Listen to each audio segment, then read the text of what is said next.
I don't think so. I think it's more about confidence and guys knowing that we can do this and that they can do it. I think when there's maybe a play in practice or maybe there's an almost did it in a game type clip, and then there's the coaches kind of encouraging and friends on the team kind of encouraging.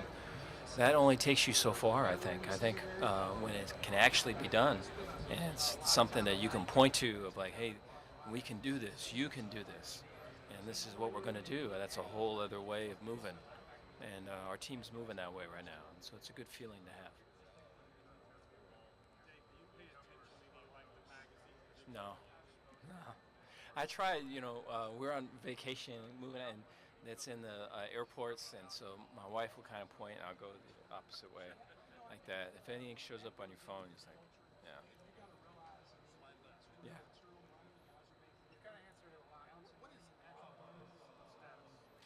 It should be any day. I have not checked my phone today.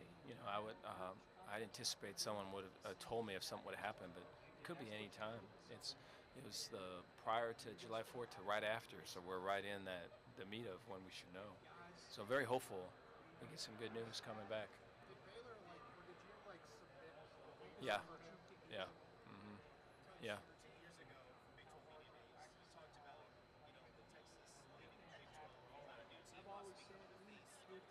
Uh huh.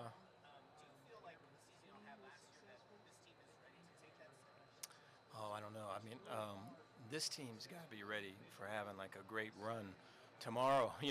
Making all the times and like there's no one thrown up after the run, and we're finishing through the line that we got.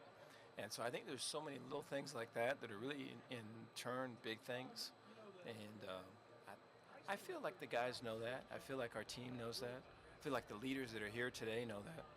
And we were talking earlier that when the focus is on little things like that, and those little things are in-house, really big things.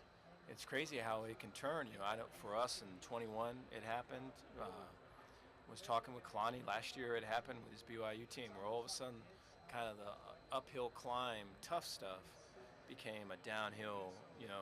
Going real fast, fun, easy stuff, and so we want to get to that type of flow again. And it just takes a way conscious effort of like, hey man, all this stuff that's out here, keep it out here, get our focus right where it needs to be. I think Sawyer, KT, Josh, in particular, are guys that are really helping with that.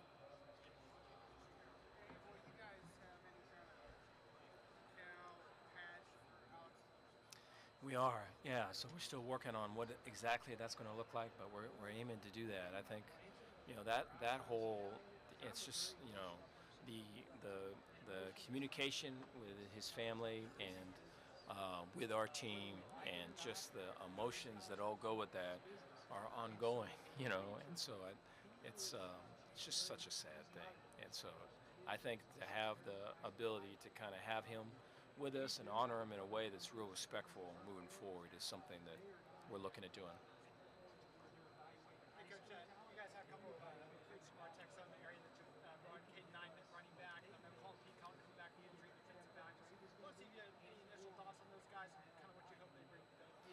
Talented, hardworking. I think they're both very humble people, and are coming in to improve and learn. And they haven't, there hasn't been anything where I've seen them not finish first in whatever they're doing. They're competing and they're battling and they're winning. And so I think so far so good. And so there are going to be opportunities for both of those two to contribute and to do their thing. And so we want to provide them the lungs and the strength and the stamina and all of it to do it. And we're doing that right now.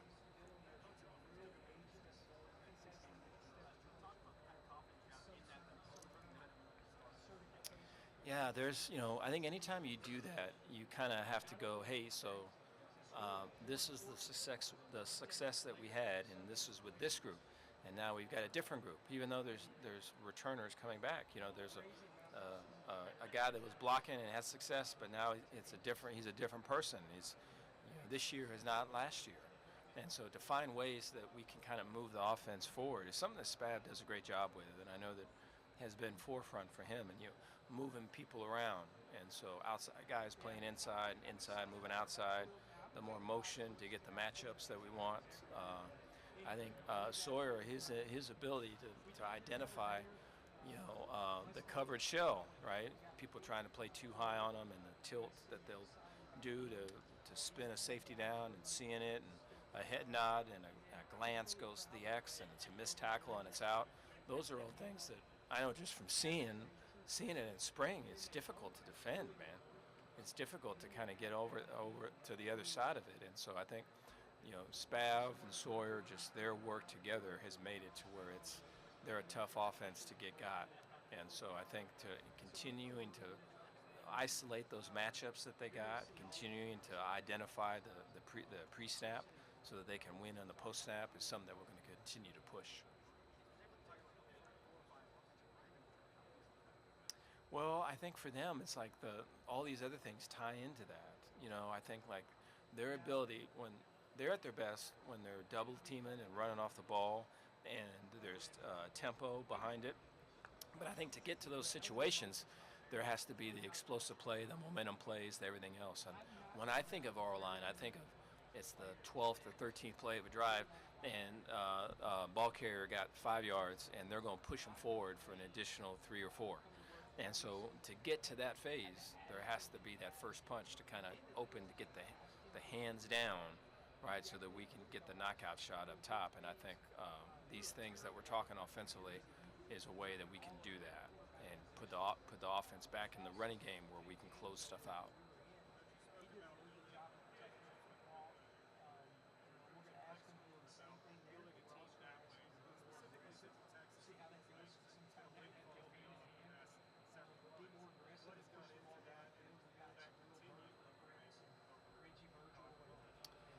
Yeah, I think a couple things there would be like we have the money to compete with really talented guys. I think we've got the relationships that go all the way back for years, and I think you wish with some of the guys that came up here recently that moved on, that from locally that went to a different school or a school in our conference, and not our school. I wish the relationship started stronger all the way back for them too.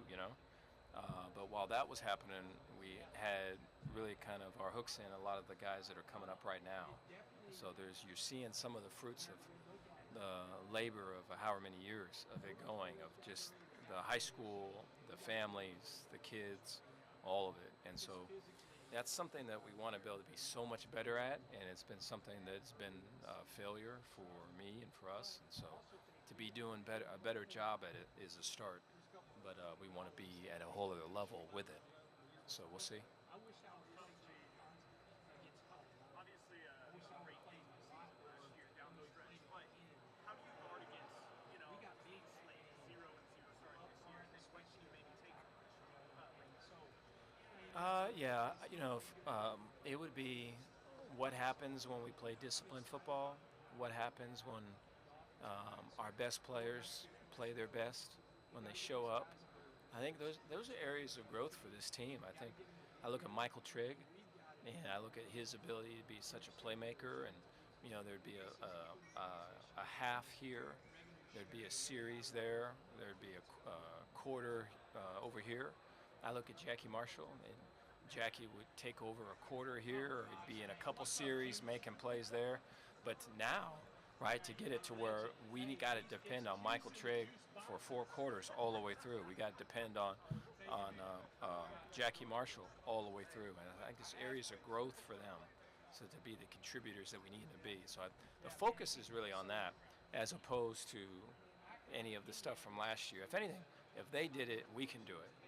And so let's get started with it. Coach, talked to Devin and Jackie just about the overall noise there, and they both kind of laughed a lot about the work that they put in and how they don't want to leave. How do you build a culture where players want to play and stay?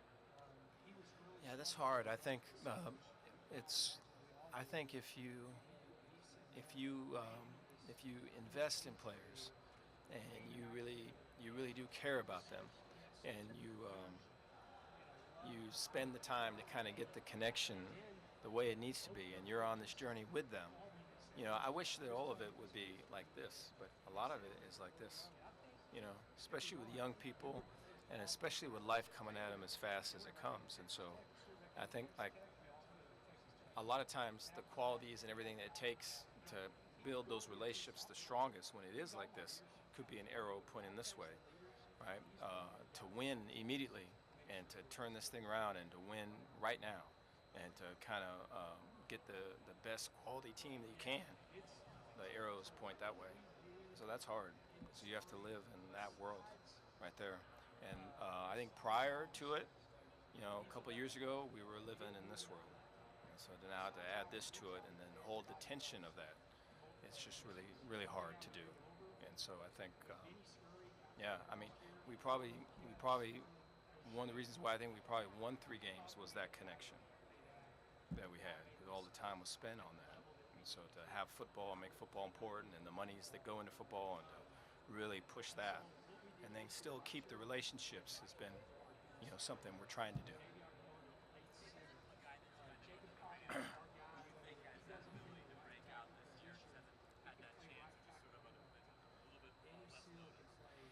I'm excited for Phoenix Jackson and what he can do. He's very talented. As spring went, was very disruptive, and just the flashes that he would do. I mean, just so disruptive. And so there was times where was unblockable, and then the ability to cover people out of the backfield and cover tight ends and mismatches and all those things he was able to handle. I know right now there's player runs 7-on-7, and he and Trig are going back and forth all the time. And so Phoenix, we need Phoenix to stay healthy. But Phoenix has an ability to really be able to make a big push. And then the other guy I would probably say would be Michael Trigg. I don't know if Michael, I thought there's a Houston game for him. There's the TCU catch for him, but he's capable of so much more. He is a game changer, and his work ethic and his focus and all of it is the best it's been. And we'll take it. And we're excited to get to that point to where he can be his best, day in, day out. I think that'll be the difference for him.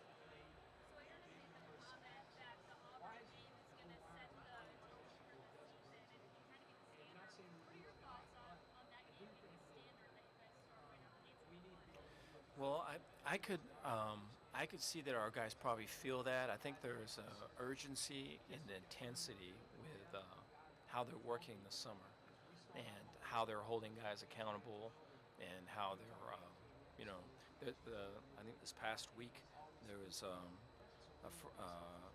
2 freshmen that kind of slipped up and were late with something, and a lot of these guys that are here today called them out and kind of got into them some, and all of it was really good. I think those were, in the past, those would be things that a coach would have to do.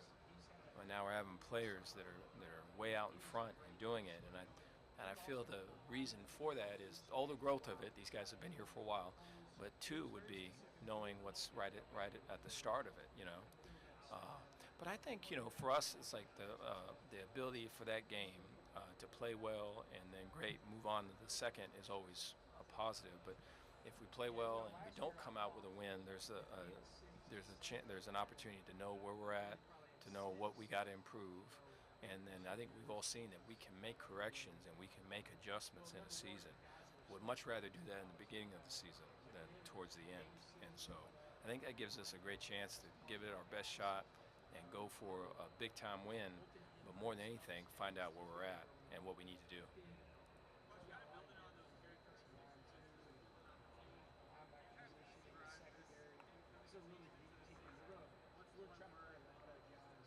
Hungry. Yeah, hungry. They love ball and they want more and they want to be respected. Yeah.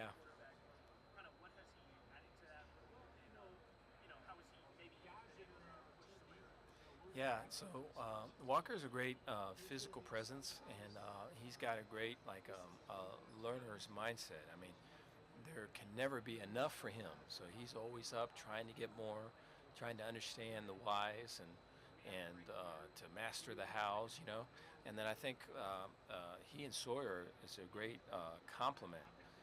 With Sawyer, there's always the ability to run him and to throw it and run it and everything, and you get the same thing with Walker and even a bigger, um, uh, and a bigger dude. And so I think the run with Walker is always something that you have to account for at all times. The dude's like 235 pounds or whatever it is, and so and then he can run and is fast and all that. And so I think there's definite weapons at his disposal, and so finding ways to get the plays that he can really accomplish at the highest level and getting that where that can kind of be packaged with him is something that we're doing right now. What kind of comfort do you get having trouble starting so fast one play for multiple times? No, you do. I think there's just so much that goes into just um, you know, just a simple play. There's just you just don't run plays. It's like a whole thing. Is it an over front? Is it an under front? Is it a tight look? Is it pressure from the field? Is it all these things? And so the quarterback's got to get up there and then see all of it and it just get you out of a bad play. And I think there's so much that goes into that. You wish it could be like that, but it don't happen like that. And so Sawyer can see all of it. And then the thing that probably separates him as much as anything is his ability to make the big play when he needs to make the play. When he needs to sit in the pocket and make that throw, he can do that. When there's pressure coming in his face, he can take that shot and get that ball off. And so I think so impressed with him and potential for just a great start of the season. He's working towards it. He's pretty focused on that start. How would you describe as a defensive coach the challenge of stopping quarterbacks? It's difficult. I think offensively very innovative.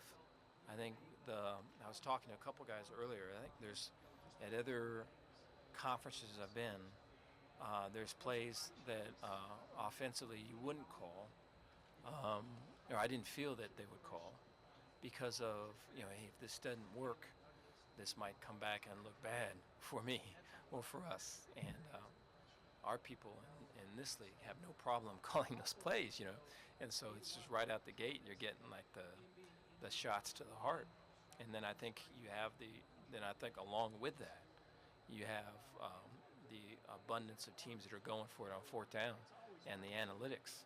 So you're talking about a way explosive offense with a quarterback that's way savvy. Some of them, where Sawyer's maybe a little bit different, is his length and his height. Some of these guys maybe are a little bit sawed-off dudes, but are smart, can see everything, can get them in the right play, right? And then they have this innovative scheme to go with it. And then they have the fact that it's like you're playing Army or Navy. So they're going to go for it on all these fourth downs, right? And so there's really second down is really first down, third down is really second down, and all this thing. And so it just becomes a very difficult proposition. And so I think the offenses in this league, very talented and very hard to stop. Yeah. To describe this team, you had a close game in Cincinnati a couple of years ago. Yeah. Winning in the Big 12 Very hard to do. Yeah, very hard to do. Yeah, I think it's the road environments. With the new league, the league expanding the way it is, it could be new environments, and I think the coaching in this league, I think, is underrated. The level of coaches. There are, I think there's always staffs that have recruiters, and then there's staffs that have coaches, and I think the Big 12 has got coaches, and so I think the advent of the tablet and seeing the plays has only accelerated kind of the schematic part of it, and then it forces your players to have to be able to be that much on it when you have to detour this or that, and so it's very difficult. I have a lot of respect for Cincinnati and what they're doing. I know that it's going to be an angry team when we play them. Coach, to describe this team, you said hungry, players up here, they said they have a chip on their shoulder. What is it that this team is trying to prove? I don't know if it's so much that. I think it's that they want the opportunity to play and to be at their best. And I very much feel it's that. I think it's like the opportunity to be on stage where the play comes to them and they make the play because they know that's them and they know that that's what they've been trained to do and they know that people are depending on them to do that and they feel that love like that's the thing. And so I very much feel like given an opportunity, we'll get in a position where we're going to see that. Coach, I'm curious. Joey's sitting right here. Y'all worked together a long time. I guess I'm just curious your thoughts on what they've been able to do with recruiting and portal and NIL and all that sort of stuff. Yeah, excited for them. I know that I think it's really good that a team that's a non I don't know blue blood team I guess is out there recruiting at such a high level and I think I think it's good for college football. I think it helps our league. I think if you can get this competitiveness in recruiting nationally and then in our league, it only makes our league better. Defense certainly took some lumps at times last year. Do you feel any pressure on that side of the ball to take a step forward? How do you do that? Yeah, you always feel every day of of your job is you feel the pressure. But I think like the thing we have to do on defense is to really identify a starting point, a starting coverage, and then build off of it with the varying looks. So it all looks the same, but it's going to play different post snap. And I think that we've been able to do that. I think it's helpful that we went through last year and had to create a lot of stuff last year. That wasn't creating it out of the blue, but it was just had stuff that I hadn't really done before. Just because a lot of the stuff I had done before just doesn't fit the game as it is right now. And so to come up with stuff and then to build it and then to see what works and what doesn't and refine it and then spend a bunch of time talking about it and grouping things into, hey, I like these versus this, I like this in that situation and all that. That's way above and beyond where it was a year ago. And so what that does is that allows for coaches to not get in the ways of the players learning. And so that allows them to kind of get their feet settled and play. And so I think that's an advantage. I think we brought in some good players that can help us with pass rush on the edges. We've got way speed and athleticism on inside linebacker. We've got depth on D-line. And we've gotten guys that have the ability to cover in the corner and second and safety market, and we've got to be able to get them to do that. And I feel like Paul Gonzalez is a big part of that. So I think we've addressed the things. We've got to be able to kind of continue that process to get it out. Much like the run game, kind of clicking and the offensive line kind of taking that step kind of changed the season for us. I feel that our secondary can do the same for this team. Related to that, whether it's time management or whatever, you feel like having a season under your belt, you have a better handle, handling the defense as well as being positioned. Yeah, I think at times last year it would be, hey, so we've got a staff meet, so here's the things we want to hit, here's the topics, and it's kind of listed out. Maybe there's a couple clips that I want to show. Here's a defensive staff meet. Here's the itinerary, here's the clips, here's the topics we want to hit. Then you have a defensive unit meeting.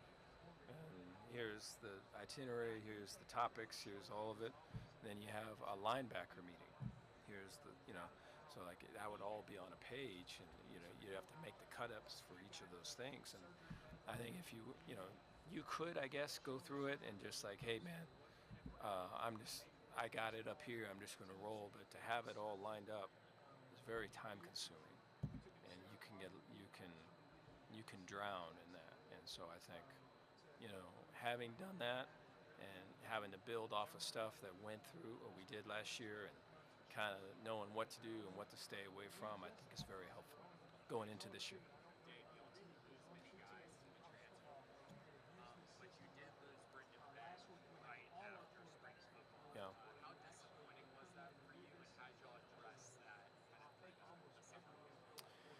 Yeah, it's I wish Brendan the best. I think he's someone that has got a lot of potential on the football field and has got a great heart. I think there's an energy that he brings that I know that Florida is going to benefit from, and so I wish him and his family the best.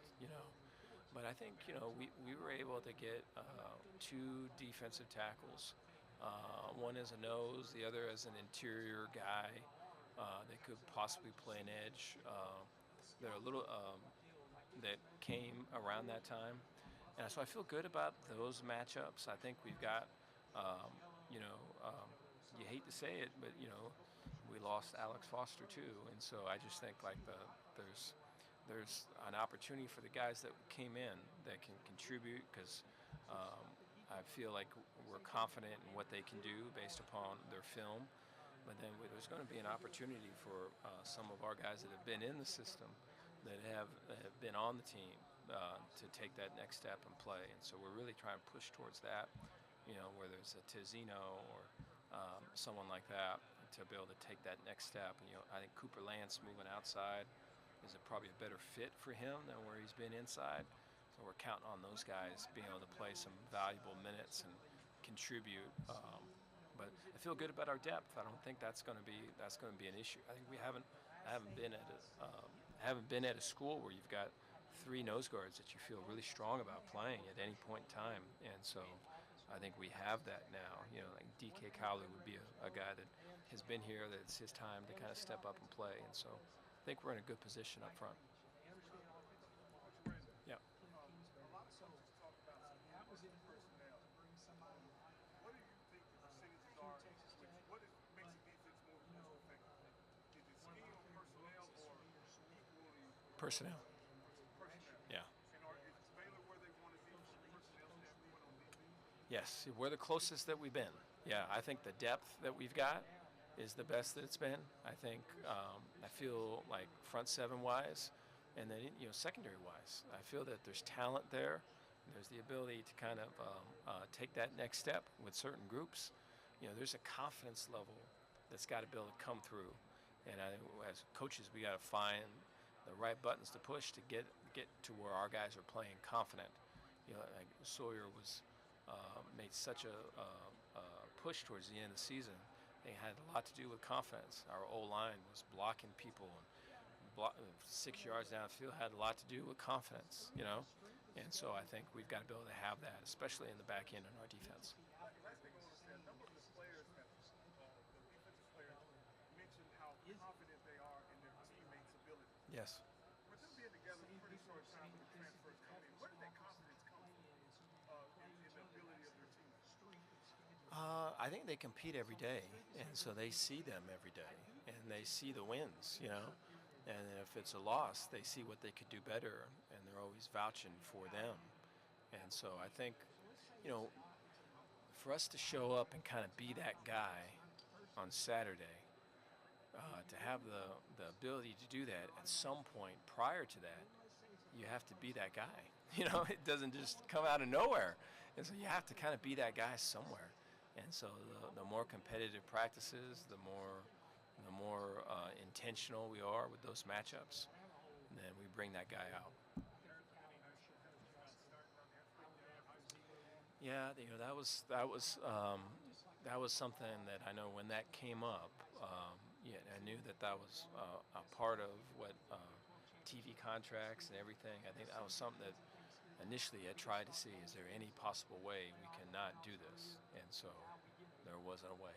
Speaking of that defensive depth, Devin Turner, Yeah. his status, and if he misses any time, He does. He tore his ACL. So what's unfortunate about that is that it's the last practice of spring. We're not scrimmaging. We're not hitting. We're not doing anything because we want to avoid that. And it's the very last drill of spring, and he's back. He's in a back pedal, opens up, plants, and the knee goes. And so, anytime a guy goes and there's no contact, then we all feel like we know what that is. And so, he has another year. We'll have him for next year, and so he's going to be kind of a student coach this year. But I feel really good about Tyler Turner, and he's in a position right now where he's making plays, and contributing, commanding the back end, talking and getting it all communicated. So I feel good about his status, where he's at now, but where he can go. Just curious, with the coaches being in the new college football video game, have you seen your likeness? Oh no, I very much don't want to do that. Yeah, I'll try to avoid that for as long as I can. Yeah.